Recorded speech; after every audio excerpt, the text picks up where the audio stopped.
ശാന്തപ്രഭുവിന്റെ പുസ്തകത്തിൽ നിന്ന് വായിച്ചൊരു കാര്യമാണ്.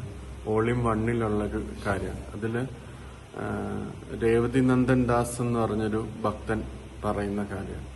അപ്പം അദ്ദേഹം കൽക്കട്ടയിൽ ഉണ്ടായിരുന്ന സമയമാണ്. ആ സമയത്ത് ശീല പ്രഭുപാദ് അച്യുതാനന്ദ ദാസിനും ജയപ്രദാക പ്രഭുവിനും അവർക്ക് രണ്ടുപേർക്കും സന്യാസ ദീക്ഷ കൊടുത്തൊരു സമയമാണ്. അപ്പം ആ ചടങ്ങ് അവര് അത്ര പ്രോപ്പറായിട്ട് ഒരുക്കിയില്ല. കാര്യങ്ങളെല്ലാം ഒരുക്കിയും യജ്ഞമൊക്കെ ഒരുക്കിയും ഫ്ലവേഴ്സ് ഒരുക്കുന്നതിലെല്ലാം ഒരുപാട് വീഴ്ച വരുന്നു. അപ്പം പ്രഭുപാദ് നല്ല ശക്തമായിട്ട് വഴക്ക് പറഞ്ഞു. അവരെല്ലാവരും ടെമ്പിൾ അതോറിറ്റീസിനെയും എല്ലാവരെയും വഴക്ക് പറഞ്ഞു. ഈ പുതുതായിട്ട് എടുക്കുന്ന സന്യാസിമാരെയും വഴക്ക് പറഞ്ഞു. അത് കഴിഞ്ഞതിന് ശേഷം പ്രഭുപാദ് തിരിച്ചു പോയി. ഇപ്പൊ എല്ലാവരും ഷേക്കനായി പ്രഭുപാദ് ഇത്രയും വഴക്ക് പറഞ്ഞത് കേട്ടപ്പോൾ. അപ്പൊ ഈ രേവതിനന്ദൻ പ്രഭുവിന് തോന്നി താൻ എല്ലാവരുടെയും ബിഹാഫിൽ പോയി പ്രഭുപാദിനോട് ക്ഷമ ചോദിക്കാമെന്ന് പറഞ്ഞ് അദ്ദേഹം പ്രഭുപാദിന്റെ റൂമിലേക്ക് ചെന്നു. അപ്പൊ പ്രഭുപാദിന്റെ അന്നത്തെ സെർവന്റ് നന്ദകുമാരൻ ദാസ് ആയിരുന്നു. അപ്പൊ അദ്ദേഹത്തിനോട് ചോദിച്ചു, പ്രഭുപാദിനെ കാണാൻ പറ്റുമോ എന്ന് ചോദിച്ചു. അപ്പൊ പ്രഭുപാദ് ഉറങ്ങിയിട്ടുണ്ടോ എന്ന് ചോദിച്ചു. ഇല്ല, പ്രഭുപാദ് ഉണ്ട്, ഉണർന്നിരിക്കുകയാണെന്ന് പറഞ്ഞു. അപ്പൊ കാണാൻ പറ്റുമോ എന്ന് ചോദിച്ചപ്പോൾ നീ ജസ്റ്റ് ആ ഡോറ് തുറന്ന് അകത്തേക്ക് നോക്കൂ, പ്രഭുപാദ് നിന്നെ കാണണമെങ്കിൽ നിന്നെ വിളിക്കും എന്ന് പറഞ്ഞു. അങ്ങനെ നന്ദകുമാർ പ്രഭു പറഞ്ഞനുസരിച്ച് രേവതിനന്ദൻ പ്രഭു ഡോറ് തുറന്ന് പ്രഭുപാദിനെ നോക്കി. പ്രഭുപാദ് കണ്ടു.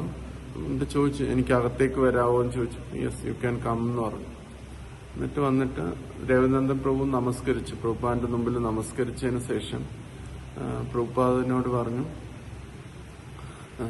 ഞാൻ എല്ലാ ഭക്തന്മാരുടെ പേരിലും അങ്ങയോട് മാപ്പ് പറയുന്നു.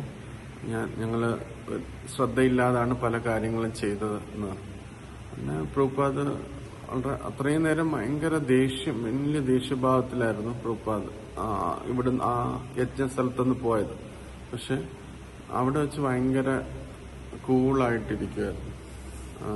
പ്രഭുപാദ് പറഞ്ഞു, നെവർ പേ എനി മൈൻഡ് എന്ന് പറഞ്ഞു. അതിനെക്കുറിച്ച് ശ്രദ്ധിക്കേണ്ട ആവശ്യമില്ല എന്ന് പറഞ്ഞു. അപ്പം രവീന്ദ്രൻ പെട്ടെന്ന് ഒരു അതിശയായി പ്രഭുപാദിന്റെ ആ ഭാവമാറ്റം. പണ്ടൊരു വട്ടം രവീന്ദ്രൻ പ്രഭു പറഞ്ഞിട്ടുണ്ട്, അങ്ങക്ക് ഈ ഒരു ഡിസ്റ്റർബൻസും വരത്തില്ല, അങ്ങ് ഒരു പരിശുദ്ധ ഭക്തനാണ് എന്ന് പണ്ട് രവീന്ദ്രൻ പ്രഭു പ്രഭുപാദിനെ നോക്കി പറഞ്ഞിട്ടുണ്ട്. അപ്പം പ്രഭുപാദ് അങ്ങനെ പറയുന്ന പ്രഭുപാദിന് ഒരിക്കലും അത്ര താല്പര്യമുള്ള കാര്യമല്ല ആ ഒരു എക്സ്ക്യൂസ് പറയുന്നത്. പ്രഭുപാദ് പെട്ടെന്ന് പറയും, I am not a pure devotee, I am a rascal എന്നിങ്ങനെ പ്രഭുപാദ് പറയും. അങ്ങ് പരിശുദ്ധ ഭക്തനായതുകൊണ്ട് അങ്ങക്ക് ചെയ്യാൻ പറ്റും, നമുക്ക് ചെയ്യാൻ പറ്റത്തില്ല, ഞങ്ങൾ പരിശുദ്ധ ഭക്തനല്ല, ചെയ്യാൻ പറ്റില്ല. അങ്ങനത്തെ എക്സ്ക്യൂസ് പ്രഭുപാദിന് ഇഷ്ടമല്ല. അതുകൊണ്ട് പ്രഭുപാദ് ഉടനെ അങ്ങനെ പറയുമ്പോൾ ഉടനെ പറയും, I am not a pure devotee, I am a rascal എന്നിങ്ങനെ പറയും. അതുകൊണ്ട് രവീന്ദ്രനാഥ് പ്രഭു ഈ വട്ടം അങ്ങനെ പറഞ്ഞില്ല. എന്നിട്ട് പക്ഷെ ഒരു ക്വസ്റ്റ്യൻ ആയിട്ട് ചോദിച്ചു, പ്രഭുപാദ് ഒരു പരിശുദ്ധ ഭക്തന്റെ അവബോധം എന്താണ്, അദ്ദേഹത്തിന് ഡിസ്റ്റർബൻസ് വരുമോ, എന്തെങ്കിലും കാര്യത്തിൽ ഇങ്ങനെ ഉള്ളിലിങ്ങനെ ടെൻഷനോ അങ്ങനെ ഇതൊക്കെ വരുമോ എന്ന് ചോദിച്ചു. അങ്ങനെ പ്രഭുപാദ് പറഞ്ഞു, ഒരു പരിശുദ്ധ ഭക്തന്റെ അവബോധം എന്ന് പറഞ്ഞാൽ ഒരു ആഴക്കടല് പോലെയാണ്. അത് പുറമെ ഈ തീരത്തിനോട് അടുത്ത് കാണുമ്പോൾ ഭയങ്കരമായിട്ട് അലയടിക്കുന്നതായിട്ട് തോന്നും. പക്ഷെ അങ്ങ് ആഴത്തിലോട്ട് പോയി കഴിഞ്ഞാൽ അത് ഭയങ്കര സ്റ്റില്ലായിട്ട് ഒറ്റ ഇതിലായിട്ട് നിൽക്കും.